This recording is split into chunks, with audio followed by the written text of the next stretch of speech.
Thanks for your patience. Welcome to CultureHub.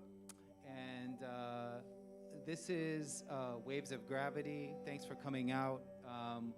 It's the first in-person performance that we've had at CultureHub since the onset of the pandemic here in New York. So you're in a very select few. We're trying to keep the audience numbers down small, but you know, it really is meaningful to see real faces in real spaces. So thank you for being here, and thank you for supporting live performance. I want to thank our founding partners, La Mama Experimental Theater Club, and Institute of the Arts in Korea.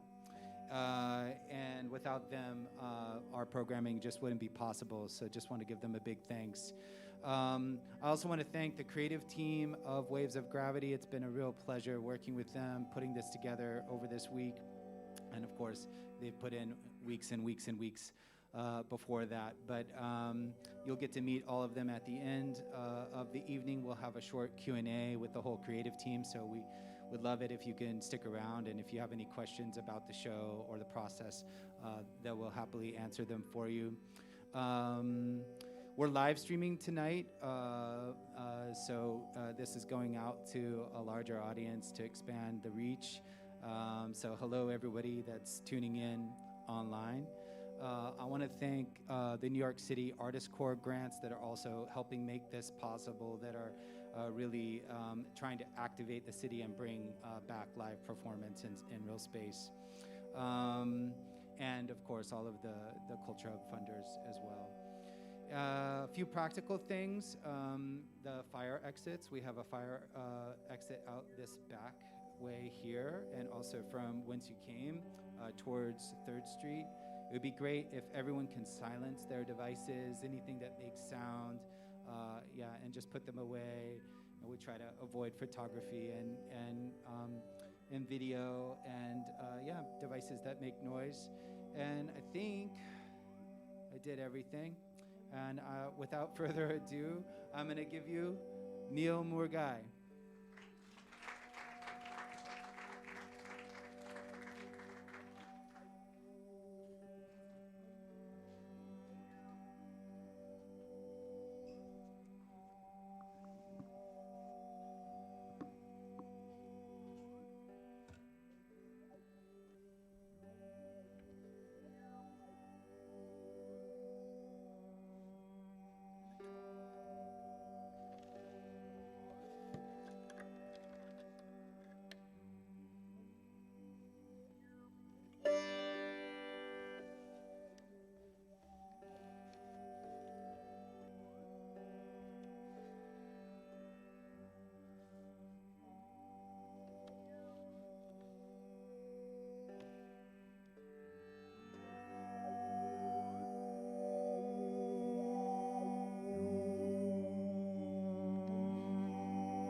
Time and space,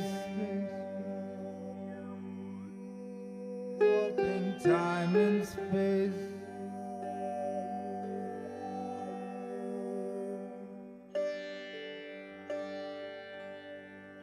Astronomer with a telescope, searching for the Big Bang. Continental drifter, hyphenated, hybridized, fused at the molecular level. Exploring stellar regions.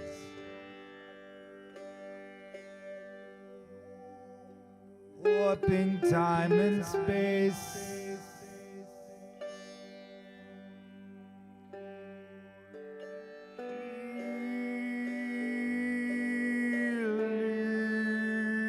Healing sound.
Improvised music is an endless process of becoming.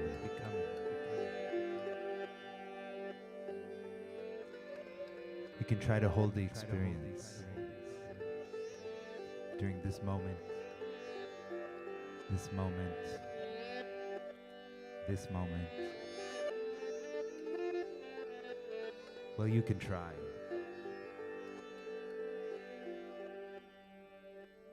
We are all in a process of becoming. Do you remember being a kid Anybody? I do. It's all a blur to me. Time had a different pace back then. For most people, their childhood was isolated memories. The moment you live in as a child is a much bigger percentage of all the moments you have lived.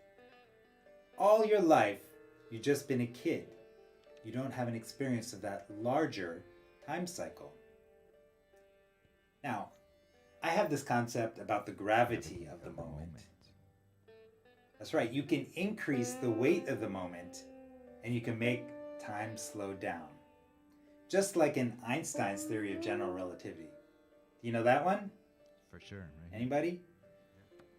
Well, basically, the faster you're moving, the slower time goes. Slower. And the more gravity there is, the slower time goes. This is true.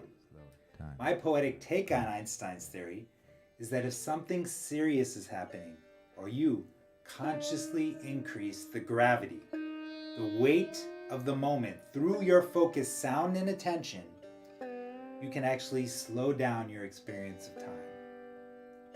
And those gravity moments in life stick out. Fun, sad, serious. You know what I'm talking about. When you're a kid and you're having fun, time can go so quickly, right? But then if you have that heavy moment happen as a kid, that's heavy, man. It can be really slow. It can feel much slower than even now when I'm trying to slow down time consciously. Warping time and space.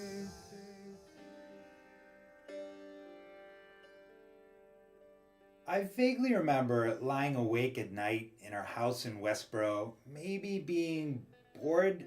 I couldn't sleep. I remember lying in bed and time moving really slowly. And there was this girl named Beldam. I didn't like her or anything. It was just her name, Beldam. And her name just kept going through my head.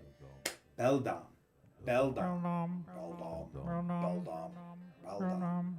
Beldam. It was just kept going through my head and I was so bored. Beldam. Beldam. Beldam. I had these waves of boredom coming over me. Beldam. Beldam. And it just took so long. That time was just, can I just go to sleep? Beldam. Beldam. Beldam. Waves of boredom.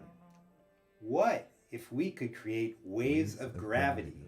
Like when two black holes collide, literally when two black holes collide, an actual wave of gravity is formed that changes the fabric of space and time.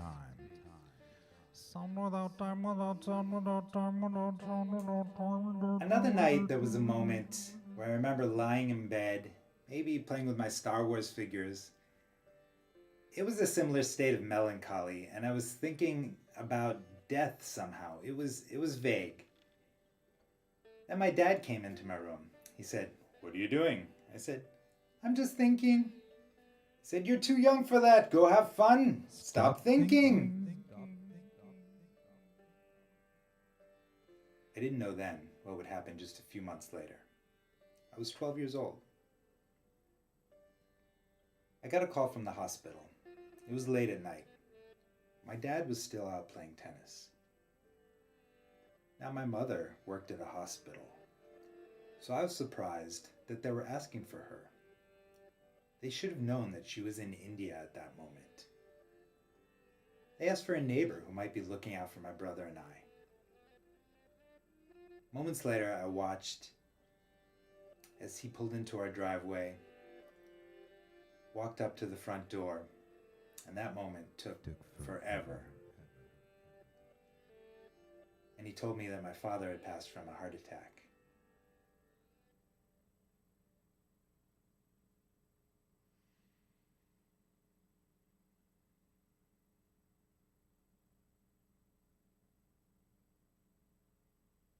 Now I have these isolated images from him. Some random memories, certain ones stick out more than others. Oh, and I have his LP collection, the only media known to last. And I have some of his mannerisms. My family in India tell me that I move like him. I even eat like him. Move my hands like him.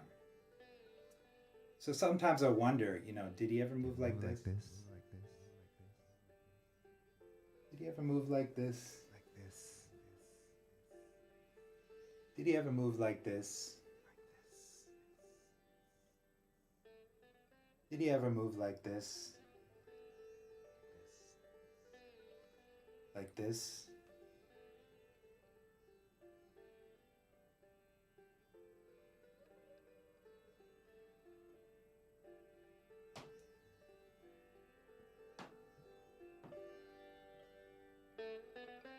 Maybe I should stop thinking.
Thank you. Thank you. Thank you. Right.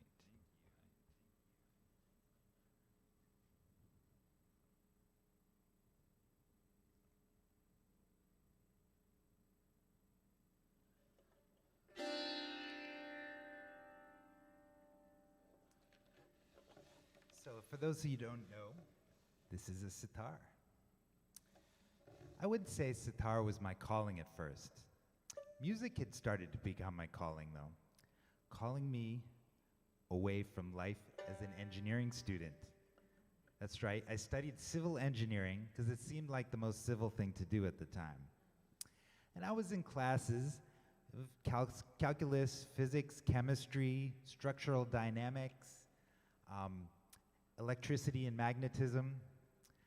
I didn't do too well in the EMAG. I had to do the REMAG. Thankfully, I didn't have to do 3MAG.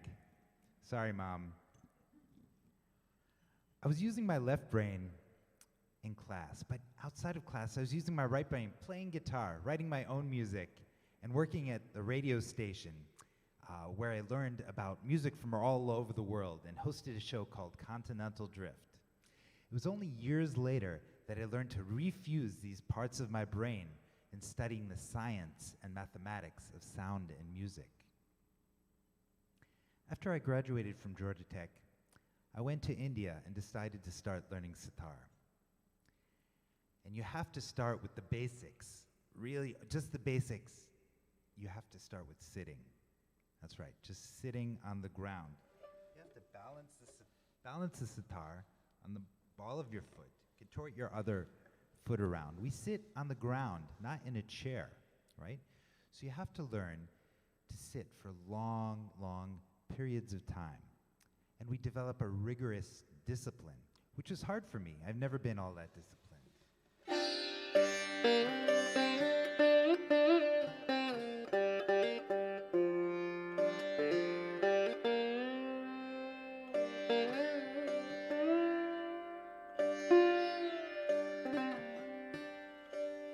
Now, the 20 strings of the sitar can take a long time to tune, but it's so rewarding when those strings sing back at you with waves of a harmonious, overtone-rich sound. You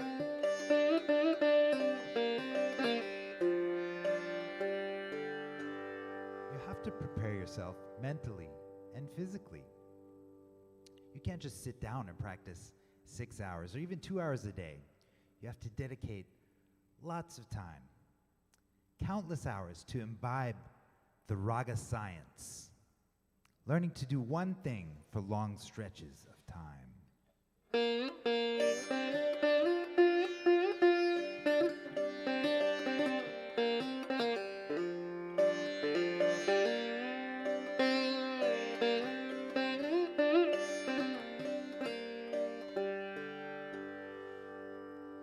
Years later, I was finishing my MFA thesis. My head was swimming in topics about physics and metaphysics of sound and music How can sound exist without time? How can time exist without sound? My head was deep in these concepts, and it was the day before my MFA portfolio was due. But then, oh, sorry. Hi, this is Cindy. Can I speak with Neel? Cindy Lauper? I'm playing with Wyclef on David Letterman tomorrow. We want a sitar player, and I heard you might be the guy. Oh, yeah, I would love to. I'm You so gotta honored. play some hip-hop.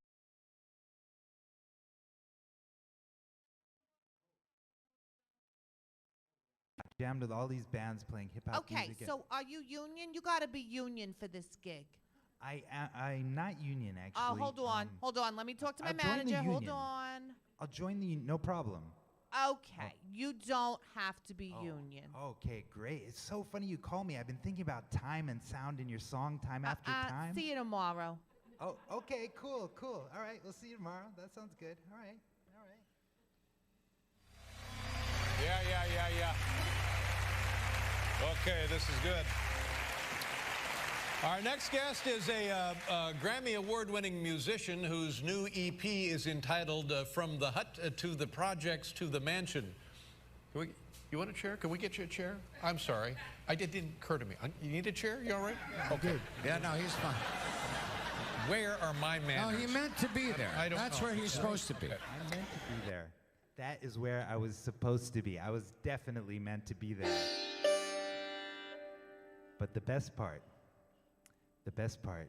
was when we were plugging in our instruments and Paul Schaefer and the Tonight Show band were playing this classic Bob Marley song that we all know. And he looked at me through his sunglasses and he gave me this look that he'd given so many musicians over the years. And he said, "Yeah, man," and he broke down the band. So I just started playing along.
And then Cindy and Wyclef, they got up on the mic and they started singing.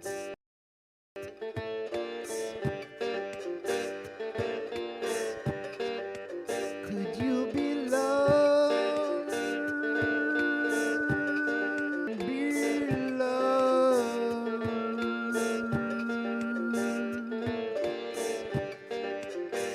Could you be loved and be loved? Time after time, time after time, time after some time.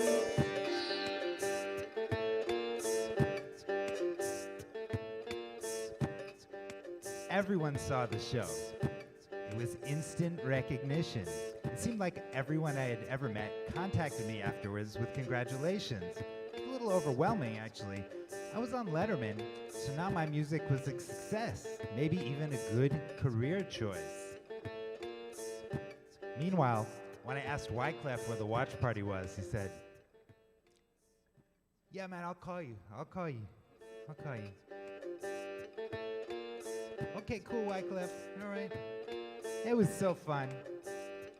That day, time was going so fast. That was 15 minutes of fame in 4 minutes of song. I was the only sitar player to ever play on the David Letterman show. It's true. I asked Paul Schaefer. Thank you, folks. Beautiful. Great job. It's a sitar. Is that what it is? That's right. What's It's a sitar. That's right. He was asking, and he was also telling everybody, too. All right. How you doing? You guys still with me here?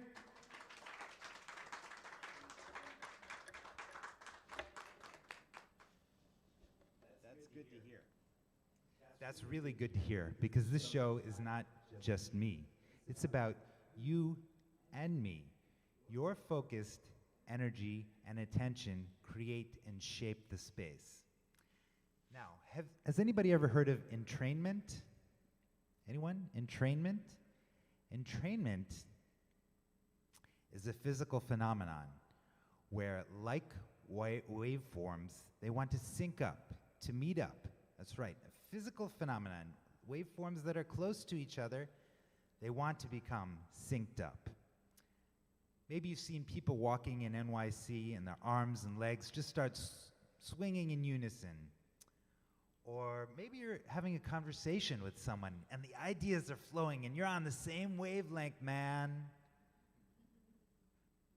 Or did you know that the Earth and Moon are entrained such that we only see one face of the Moon as it goes around the Earth every 28 days? Now that's entrainment. It's the process of like waveforms syncing together.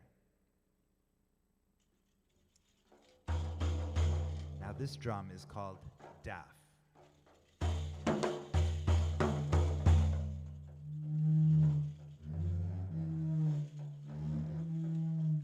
It's a great tool for entraining minds.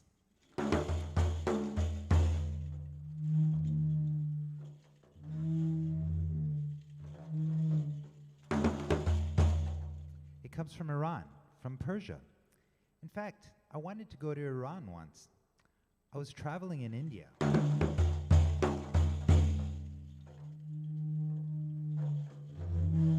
And I wanted to go study DAF in Iran.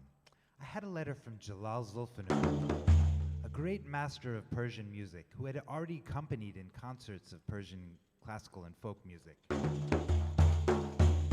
So first I went to the Iranian embassy and showed them the letter. This won't work. You need a letter from your own embassy. Okay, so I went to the US embassy. I waited around for what seemed like forever. Finally, somebody shows up. I showed him the letter from Jalal Zulfanun. I explained how I just wanted to go to Iran and study. And so I showed him the letter. And I just wanted to go to Iran. I really need this. I need this letter from you to get my visa. That's what the Iranians told me anyway. What can we do? We don't issue any such letters, especially not for the Iranians. Oh, that's harsh. Okay. So I go back to the Iranian embassy, right? And this time I brought my DAF. So I showed them the letter again, right? And I just tell them I want to go to Iran. I want to study the music and the culture. It just wasn't working. So in a flash of brilliance, I just started playing my drum.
What do you think? This is the Embassy of Iran, not a concert hall. Please leave now. Oh man, I didn't want to go to Iran anyway. What I want to do now is stretch. Anybody want to move in their seat, get comfortable in their seat? Just move around a little bit. Maybe we could all take a deep breath together. Couple more.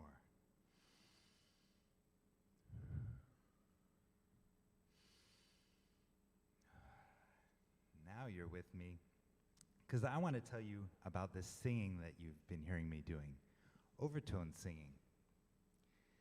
In fact, all singing is overtone singing. It's true. In reality, we are always singing a myriad dimensions of notes all the time. We just can't hear it. We can't hear it in ourselves or in the voices of others. We aren't aware of it. I'm talking about overtones as a physical manifestation of all sounds, all waveforms. We need to listen with judicious attention to the mathematically aligned musical infinite harmonics, the overtone universe inside all waveforms, all sounds. Like right here and right now. The magic of the sitar sound is in the jawari, the bridge that gives life to the sounds. That buzz you hear is the overtones, infinite in number, the life of the party. And now with the voice, let's start with a hum, which is the best way to dampen all the overtones.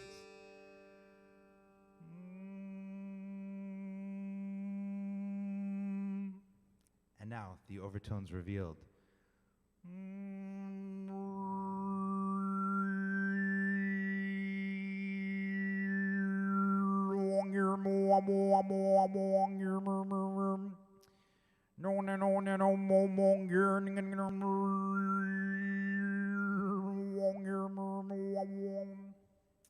Now there's no effects here. I'll cut the reverb. No effects here. Just me, the microphone, and the sound built into our own voices. Oh, but I also have my overtone warp tunnel right here, which is what I use to travel around the universe. The concentric rings represent different pitches, different frequencies. So you can see the overtones in living color, all the overtones in each note. Our voices contain all these dimensions if we could just learn to pull back the curtain. Now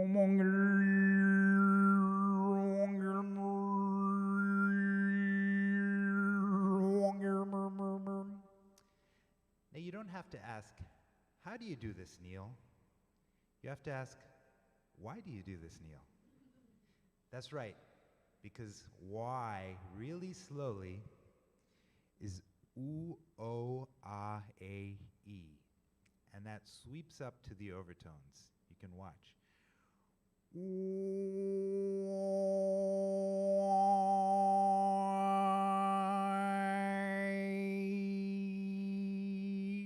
And the reverse would be eom.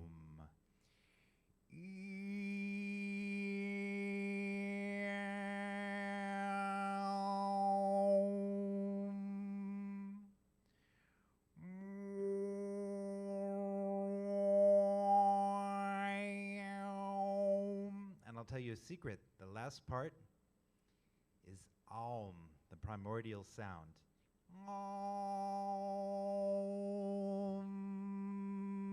You can get 4 distinct overtones from that.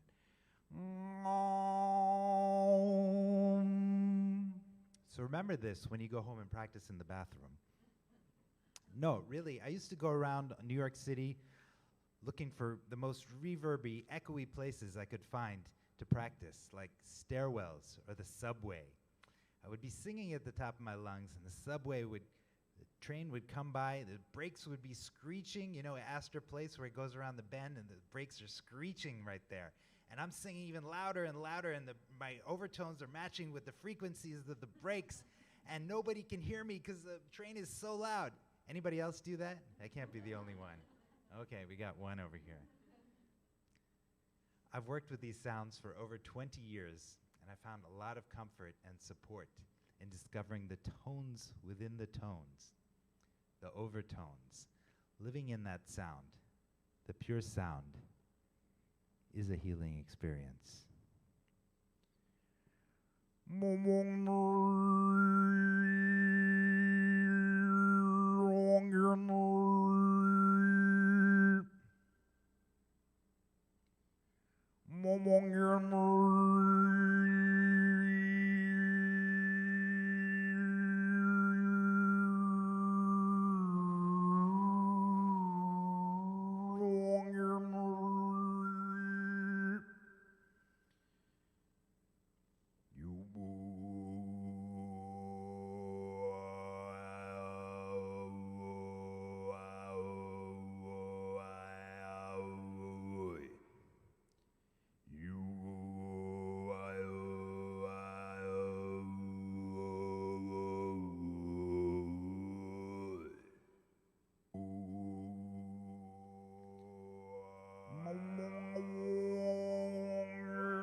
I made a song about the creation of the universe.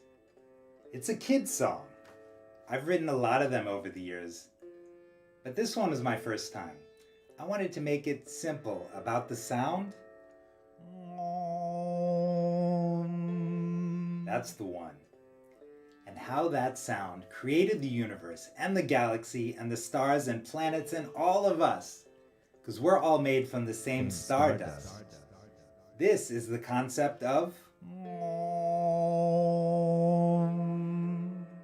You know it. The Big Bang, the sound that created the universe. How do you tell that story to a child? First there was the sound. Now I'm teaching it to my 2-year-old daughter, Leela. She's so inspired by all things space. She asks to see the moon every night. She knows the names of the planets in order. She wants to know about the galaxies. I think I did something right there. Something right there. But I was actually a much younger man in a different space and time.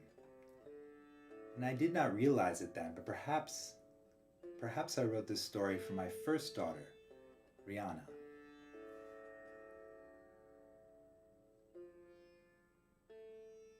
Shortly after she was born, Rihanna passed.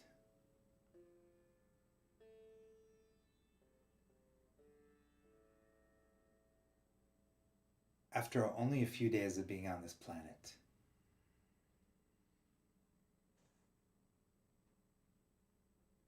This was almost 20 years ago. 20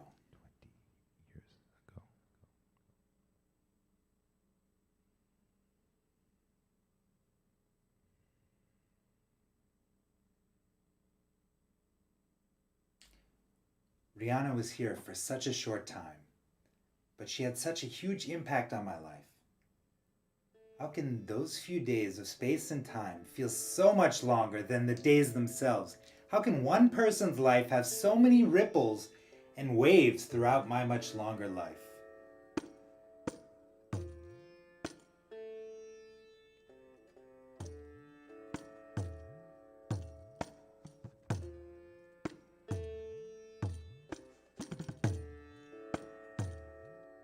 Years passed. Losing a loved one is one of the heaviest moments you can go through. And yet time just keeps marching on. I learned lots about music and played hundreds of gigs, learned how to cook like a champ, had long rafting trips through the Grand Canyon. I even got my MFA in interdisciplinary arts and learned how to mix it all up. Then I have to get real. We're talking about the black holes here. My partner, Jessica, who had such a zest for life and was so connected to earth and nature.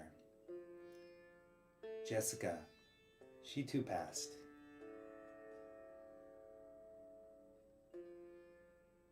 It's hard to hear and even harder to say. But she was in a lot of pain, and she took her own life.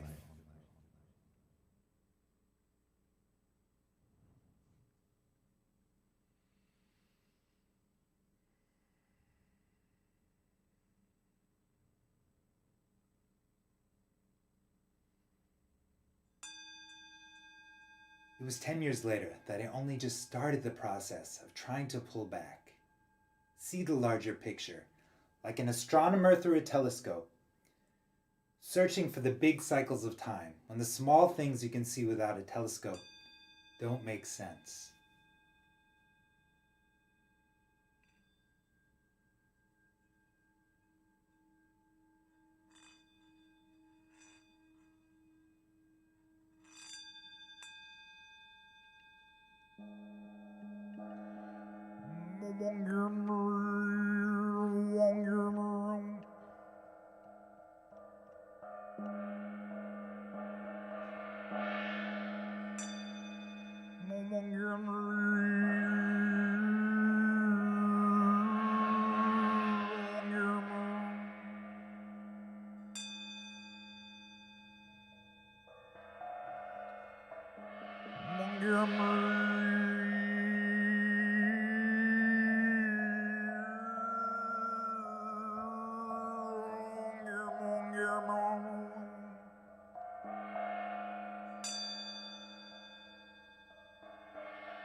But since then, I have been making my own path forward and choosing to move on in time. Through healing in sound and music and community with Brooklyn Raga Massive. Anybody know it? Yeah, I thought so. We literally started our weekly jam session the month after Jessica passed. It's been an ongoing music therapy, a place to experiment with new ideas, be with friends, and also create space for other performers and lovers of raga music. Today, we've been trying to slow down time. Feel the gravity of each moment. But time is going to catch up with us, just like making improvisational music. We don't know how it will end until it's over. First there was the song.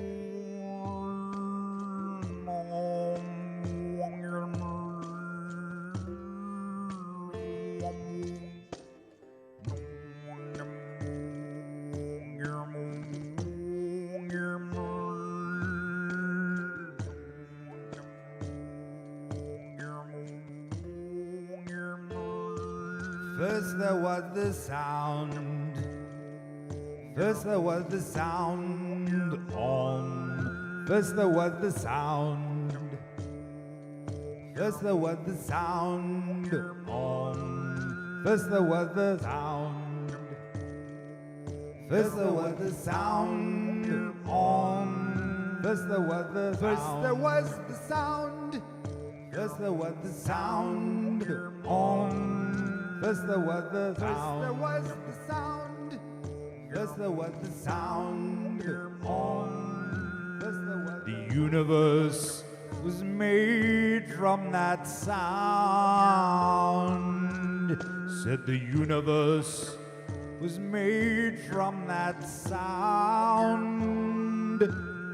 With billions of galaxies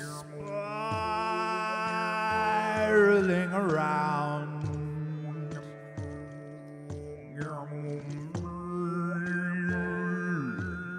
Said all the galaxies are made of stars.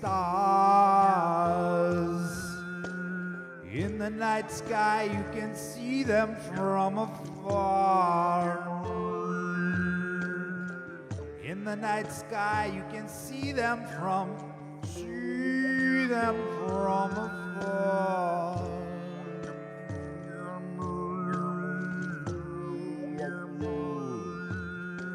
Around our star, the sun.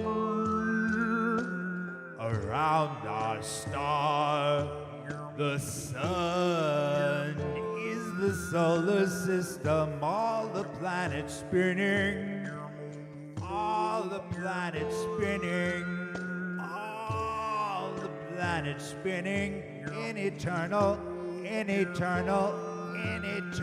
rhythm.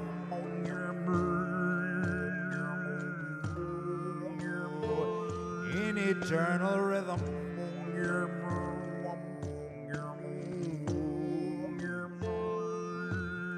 On our planet, Mother Earth. On our planet, Mother Earth, you find all of us.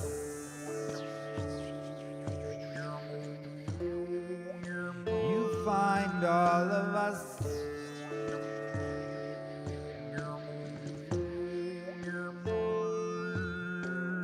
We're all made from the same stardust. We're all made from the same stardust. Said, we're all made from the same stardust.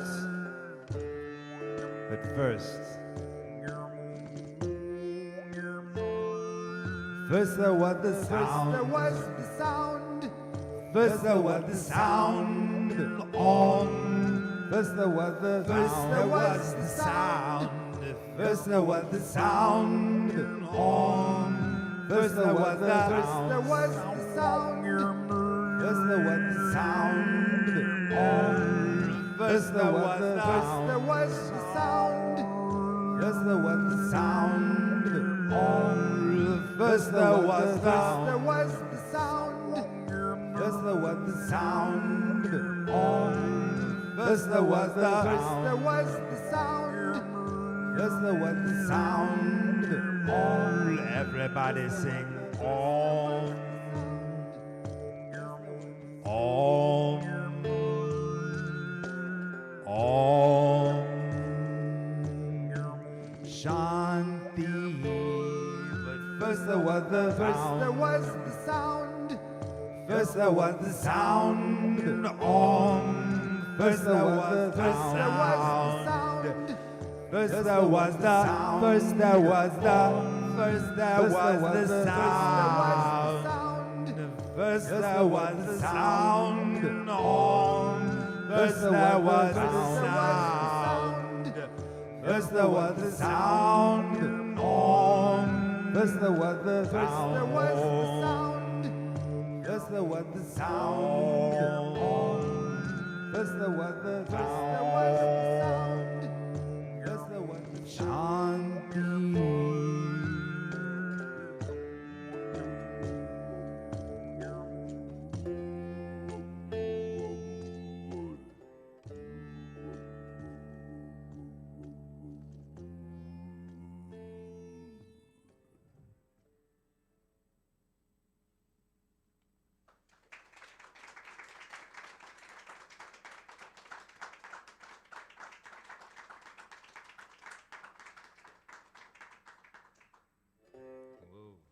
you, thank you. You all still with me here? Yes, all right. Feeling okay? It's time for the last song. I know, we're talking about time a lot these days. Maybe this time will just last forever. We'll make it last as long as possible, but it's the last song, and I'm just gonna set up for this here.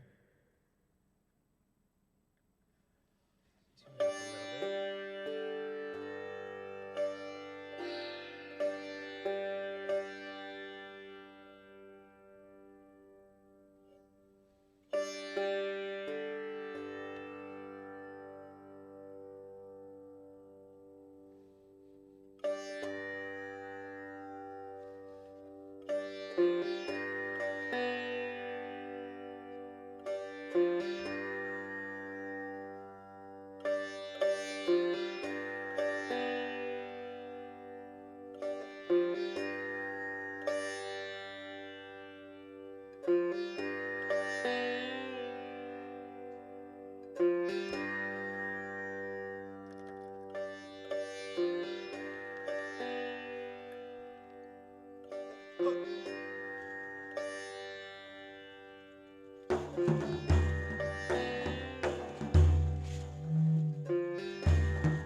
I used to hear from people that my music was very sad.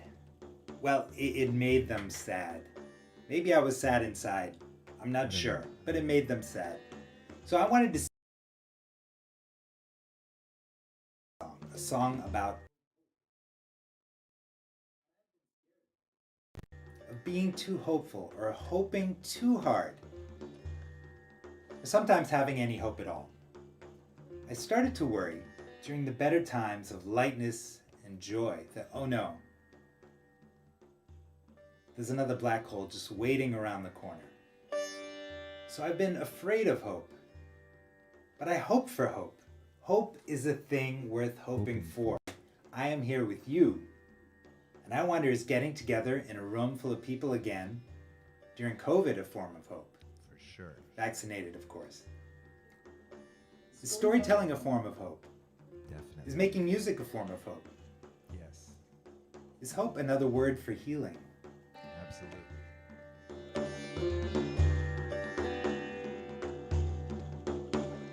Sound without time, without sound, without time, without sound, without time, without sound, without time, without sound, without time, without sound, without time, without sound, without time, without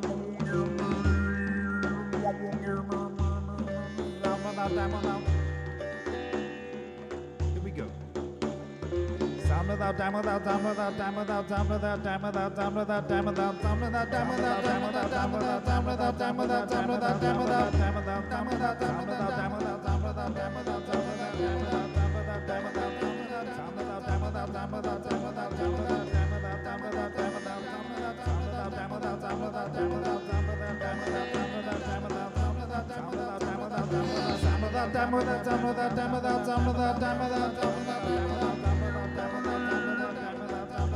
this might take a long, long while.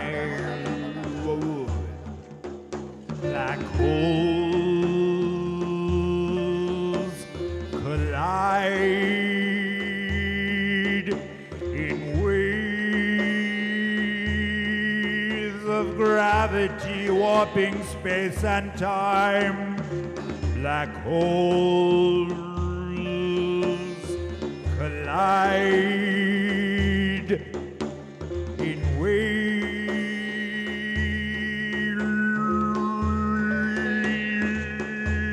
of gravity, warping space and time.